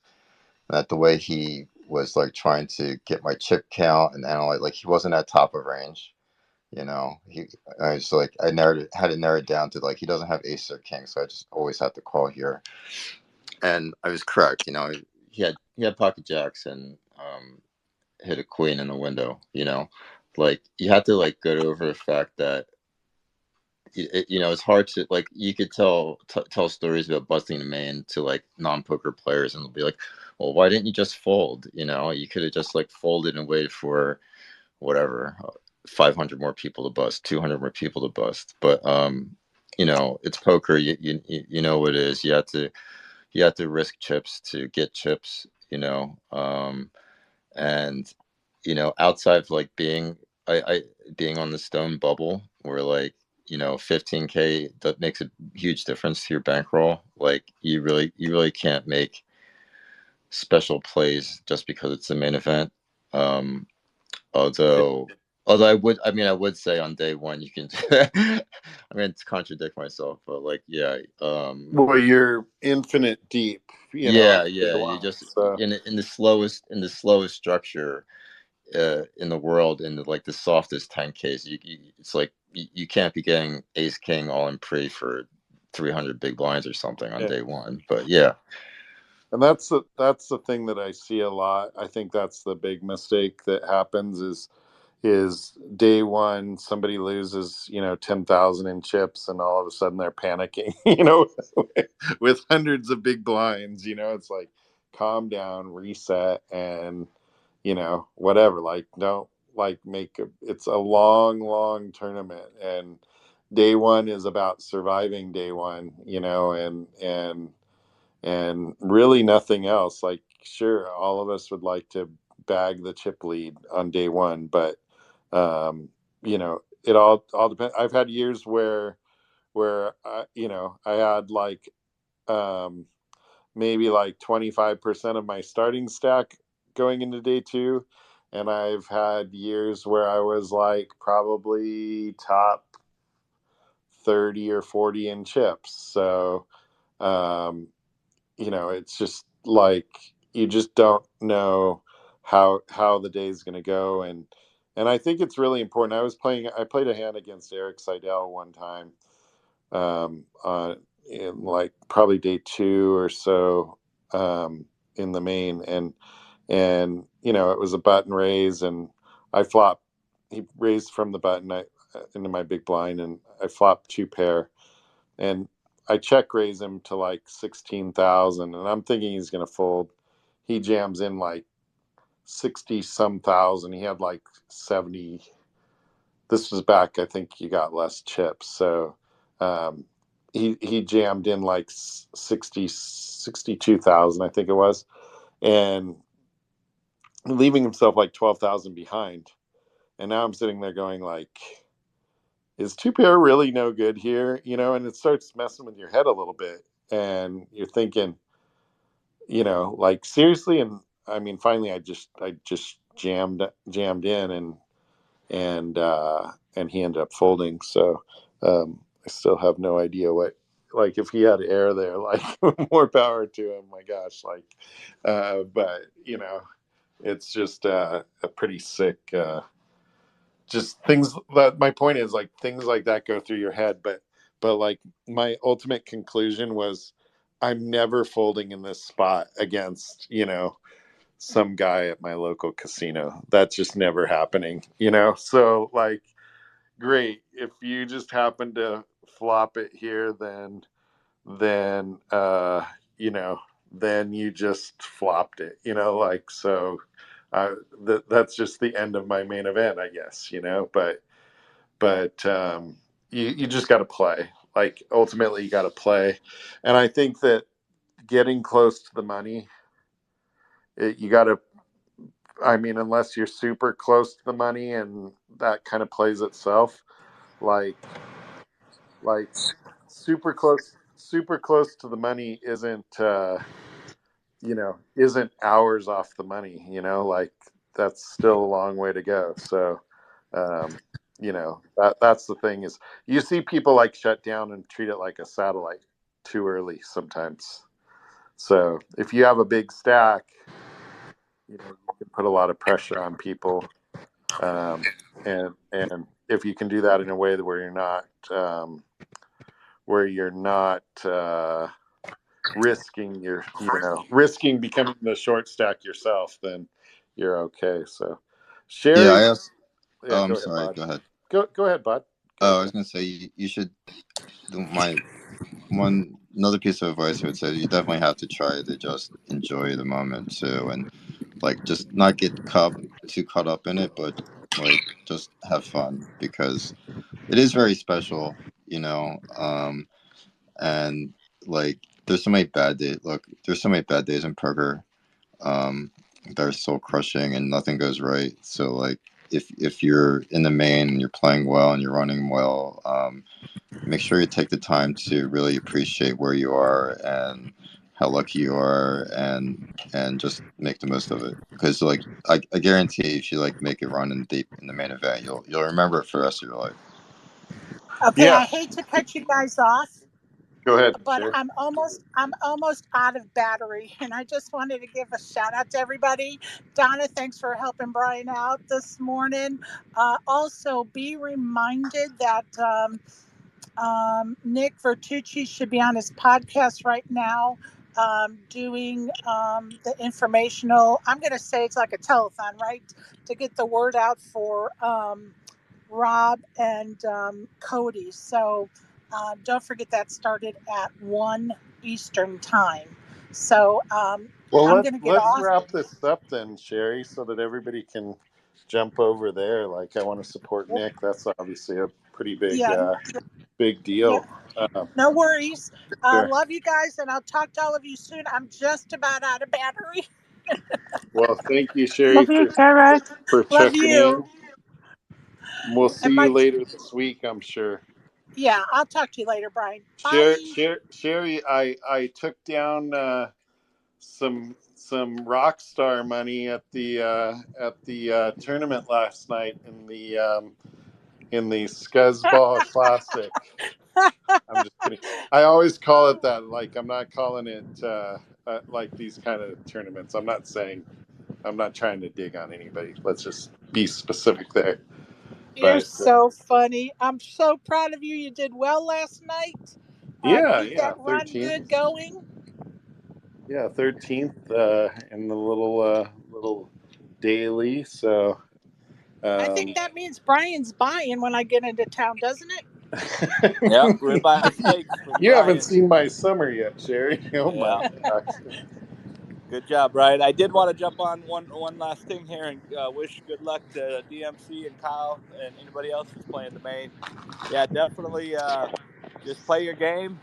Try to enjoy the moment, just like the other caller said there. I mean, that's what I struggled with as well, because it's like it's just so massive, but you got to just tell yourself, you've played a lot, you've done, whatever. Like for me, I'm kind of in the same boat. I mean, my range is like the 50 are kind of the high ones, which unfortunately I've fired a few of those, so I guess my real high one's like 48 or something, but going multiple bullets. But what I was going to say, though, too, is just, I mean, here's something to consider, too. I thought about maybe on my next one I play is you can buy into day 2. I mean, on mine, I was way overly active in the earlier stages, which is kind of my game anyway. So I went in there playing my game, but, ran into some things. And, I mean, I was down to 20K at dinner break, and I ran that back up to like 48 or something, and then peaked at like 72K or something on day 2, but never really got it rolling. But I think there's a fine balance of not being that active. You build a stack, then you should be active. I mean, in my opinion, you can build a lot more, but just play your normal comfort level. But just wanted to wish everybody good luck in the rest of the summer and anything that you're playing. So good luck, guys. Yeah. Cool. Right, time to wrap it up, I think. Barry, I know you've requested, but I think a lot of us want to go over and support what Nick's doing, so I do apologise. I don't think it's on yet. I clicked on the channel, by the way. It might be another 2 p.m. Eastern, 11 a.m. Pacific. Oh, okay. All right, Yeah, we got a thank you. time. What's up, Barry? Yeah, I just wanted to come up and correct that. Oh, okay, cool. Thank you, dear. Well, yeah, we got a little bit more time. I'm gonna go grab something to eat pretty soon, but I got another 15 minutes or so. So we'll wrap up just before his thing. But yeah, I think that's good advice. Playing that deep, a lot of people aren't used to. So if you think it might be better for you, you can always buy in a little shorter and into day 2. Because day 2 you're still going to have a ton of chips. It's 80 bigs. 80 bigs. If you come in day 2. Brian, I need to bounce. I need to charge my phone up. So Okay. I'll speak to you all later. Sounds good, Donna. Yeah, 80 bigs going for day Good 2. luck. That's not bad. So yeah, I think it's 400, 800. And you get 50K or 60K. I can't remember, but you get 60. Yeah, so it's 400, 800. Yeah, so you got heaps of chips, and that's the thing. It's really funny to watch people, at 400, 800, and they've got 40K, and they feel like they're like like really short, and you're just like, okay, are you like, you're not like, I mean, you're not that short, so Yeah, this one, like, I have been personally, and I do recommend like studying the different stack sizes for MTTs, because the strategy at 40 bigs is like so different from 100 bigs and from 20 bigs. Like being prepared for each of those and knowing what you're going to open, and the sort of sizing and stuff, like SPRs that you want to build at those stack sizes, it's only going to help you. Like you want to be in a comfort zone, no matter what the tournament does to you as far as the chips you have in front of you. And my day one, I was down to, we started 60K. I was down to 23K at dinner break, which was still like 60 or 70 bigs, and then was able to get to 90K at time to bag. And I was playing the exact same, I was able to stay on my game the whole time. And like, that's an important part that I'm like, kind of nailing in on here, is that like, you're still plenty deep, especially for amateur players that are not firing, these super long structures. Like 40 bigs to us is, level 3 in some of the quick tournaments that we play. And so just keep that in mind. Like, there's no point that you have to freak out. And people do, get caught up on the emotional side because of like a big pot. But if that means that you now have, 35 bigs instead of 120, like 35 with 2-hour levels, and the ability to still take your time, adjust according to your stack, and, play your best poker, like it allows you to do that, like no matter what your stack is. Greg Merson, when I sat down at this table on day 3, he had 7 or 8 bigs, and he was implementing a limping strategy and was able to hang around. 3 hours later, he has 12 bigs and doubles through me. So like it's important to recognize like what the pros do in that case. Like, he clearly knew a sound strategy that he was comfortable with at that stack size, and he ends up cashing the event, like despite having 7 bigs with about 6 hours left to go. Yeah, I think that's spot on, man. And to your earlier question about my kind of like study and prep, that's really what I'm trying to dial in on within this last 10 days as well, just so that I can try to minimize the decision making at the table once I'm there, as far as like kind of like what you're saying. It's like, because I noticed that once it got down to the last like 8 people on that satellite for me, I was just like almost freaking out, as far as like, okay, cool, like given I have 6 blinds now and the pressure of the bubble, like what am I gonna do now with Queen Jack and this guy to my left and all that? So trying to come in with that set strategy for the different blinds are amazing, I think. So really good job on that. I'd be interested in kind of connecting with you. I'll maybe shoot you a DM and we can talk a little more on it on the side as well. Yeah, Yeah, let's do that I for want to sure. say you should don't try to overcomplicate Yeah. it. Like if you find things where it's like, well, this hand is like a open 60% of the time from this position. Like don't try to like do too much and don't try to like randomize it. Just simplify it, make it it's 100% open, or it's a 0% open, stuff like that. Because I've found this many times, when you're just like learning new stuff, new concepts, like it's very easy to misapply, when you get back to the felt, and you're in spots like that. So yeah, like Well, because your like when I adjustment there should be based on, what your read is and what the people are doing. Exactly. But yeah, but if for you're sure. literally doing the Doug poke, like flip a coin, like that's probably a bad strategy. Yeah, I mean, Doug stands these spots better than Yeah. anyone, I mean, and he knows how to approximate what GTO is going to be, and it works for him. He's been doing it for years. I don't think you can't try to like make yourself play like Doug Polk. And GTO requires volume. That's kind of the idea. Is GTO is, a sim running 6 or 7 figures worth of hands against a sim. And so if someone's playing, endless amounts of tournaments that they want to, that is the strategy to use, because you're going to end up profitable. But at a place like the main event, the external factors in like an exploitative way are going to have so much weight compared to what a solver is basing it on, that I personally am I study solvers in terms of, ranges, and knowing what your opponent might be doing if they're also, implementing that strategy.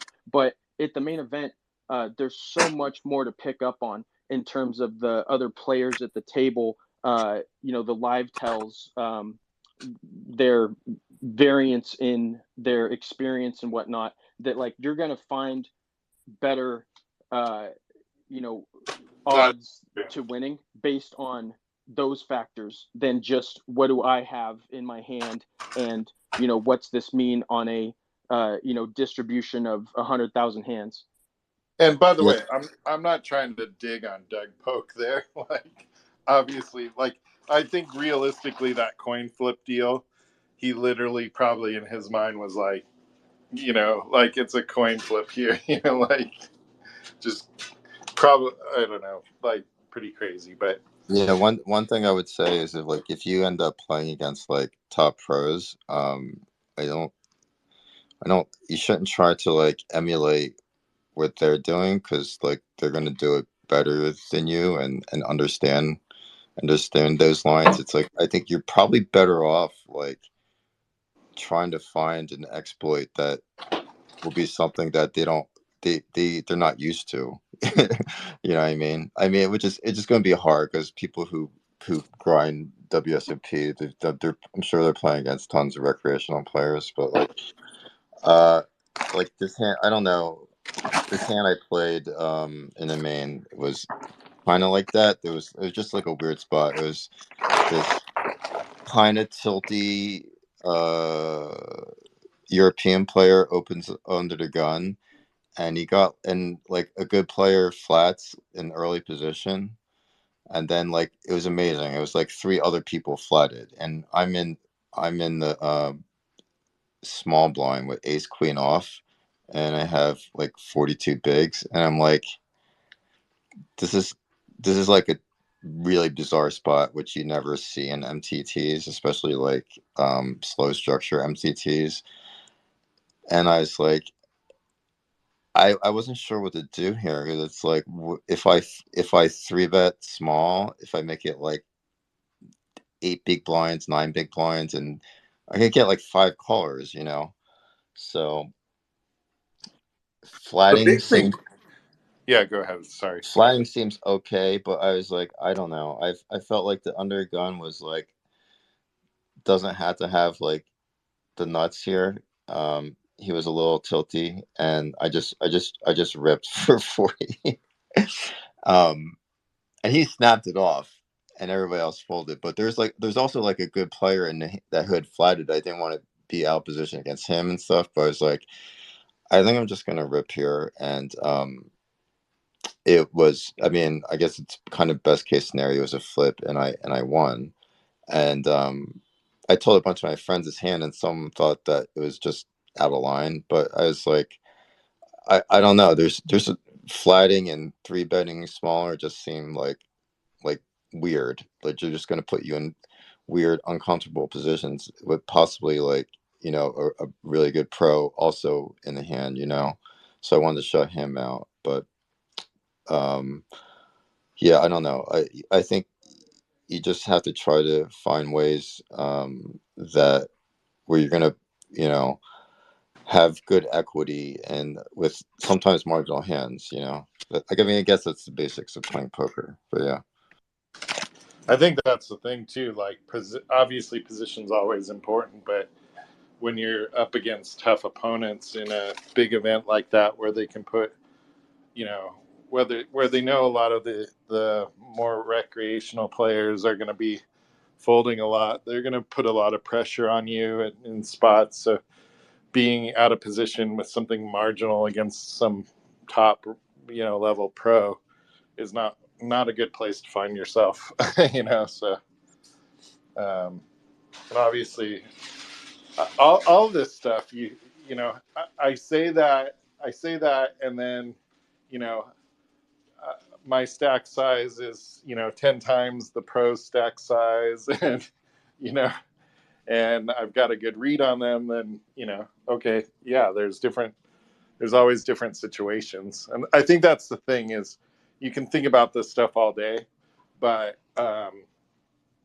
when you get there, it's really important to settle down and just play poker at the end of the day. Like, you know, John Jawanda sits down, or whoever, you know, that you've like been like thinking, man, this guy is like the best player or whatever, and you know, none of it matters.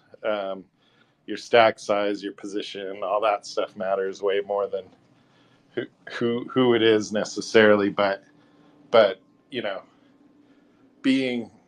I remember I had Ari Engel to the left of me in one main event, and I was short stack, and it was just like torture, like absolute torture. You know, there's times where if you have like 10 or 20 bigs, like you can count on like, I mean, well, obviously 10 you're probably gonna ship in, but if let's just say you're shorter, on the shorter end of things, maybe 25 bigs, and everybody else has like 30, you know, maybe a spot where you're not like shoving in necessarily. um, there's going to be a far more frequency of people putting pressure on you. Like I had one year where every time I put any money in the pot for an entire day, I was playing for my stack. So I mean, the guy to my left, I can't remember his name.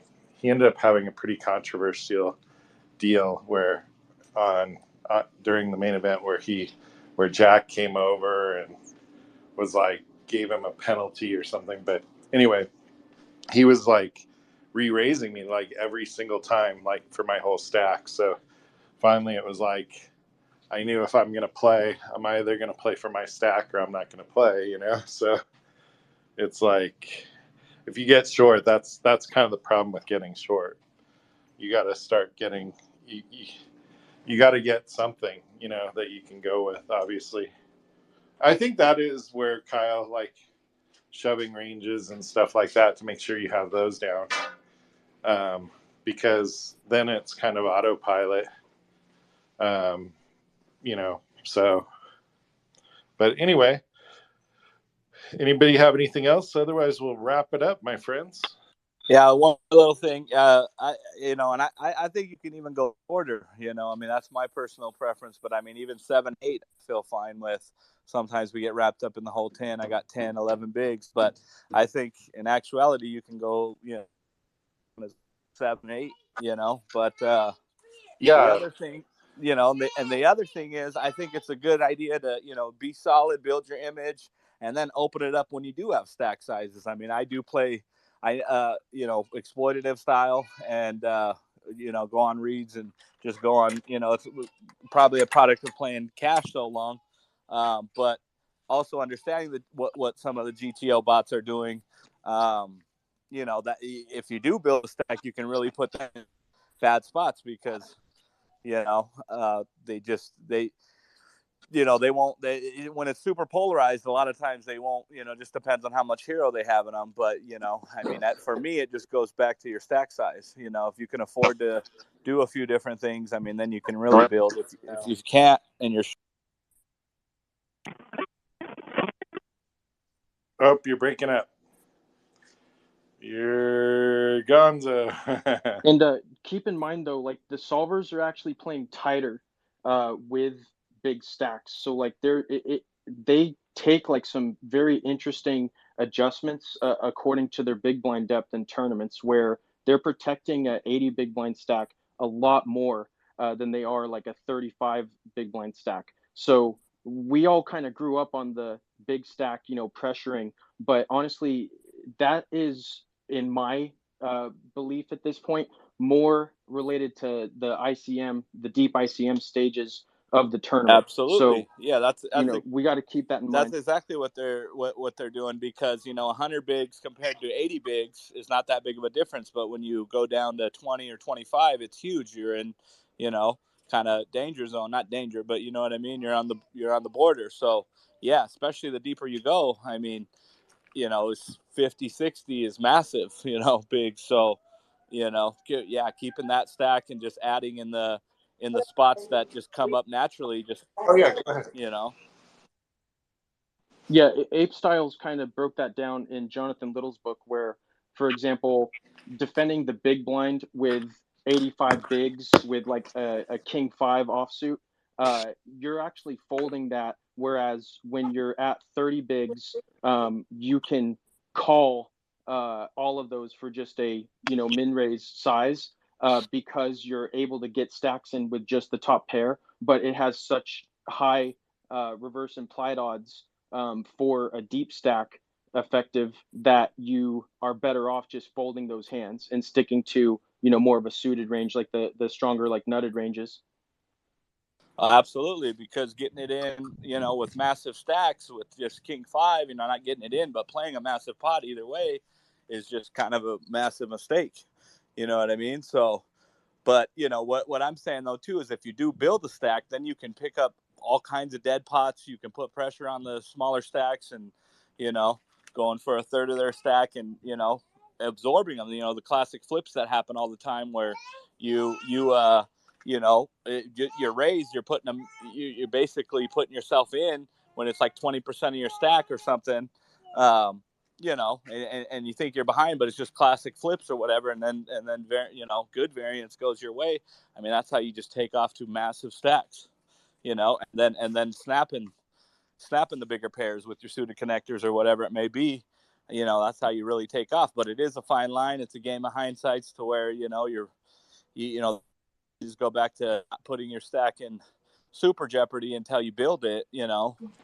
I mean, but it's whatever you're comfortable with, though, for sure. Like me, when I get a big stack, I do play. I do conserve it a little more, but I definitely open up to the point to where I'm for once I get back down, to around 30 or 40, then I adjust accordingly. But and to 20 and 10, and survival, shove, put. But also what you were saying with Merson, the limp strategy when you get short is good because you get to see a lot of flops and then you're either rolling with it or not, when you hit top pair or whatnot, when you're so short or you hit a massive combo draw. I mean, it's just up to you. But, I mean, I think just find what you're comfortable with and then, use that the most, basically.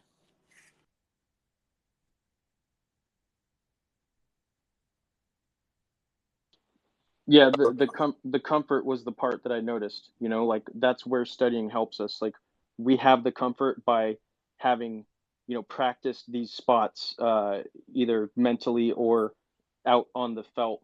And that's what I really could tell with this guy. Like he was doing a limp strategy, but it was as if he had 200 bigs at that point in terms of his ability to, manage it and know his actions well in advance of it even being his turn to bet.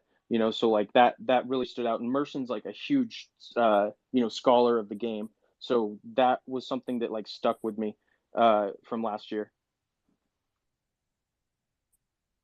Yeah, he's a beast for sure. And then when he gets chips, he's three betting, all day basically. But he's comfortable. He's put thousands of hours on the live felt, and I don't know if he's online too, but I imagine he probably did some degree of that as well, if not a bunch. But yeah, which is kind of funny because you see some of those, like he doesn't play as much anymore, and like Kata only plays the series basically, and he crushes every year, but I don't see Kata in the other 10Ks around the year, really, but I think Kata just does the whole summer, and and Merson, I don't see him as much anymore, but I guess if you hit the life-changing one now, it's just preserving that, right? I don't know. Yeah, and he entered a special club that I know you and I are both in. Any two cards is he's on Team Dad now, so he has like a There we go. 4-year-old, I believe, and that'll do it. Yeah, For sure. Yep. Just your life, for sure. My daughter turned 21 this year, so we got to get her some GTO charts and running some sims in there in the lab. Next year is going to be her year. She's going to play, I think. There you go. I was going to put her in the $60 nightly with Mr. Eden Rocks over there, but couldn't she didn't want to do it. So yeah, I think we'll wrap it up. Nick's thing is starting in a couple minutes here, so I encourage you guys all to jump on over there and see what that's all about. So definitely want to support that. Have a fun rest of the day, and we'll see you guys tomorrow. Bye-bye.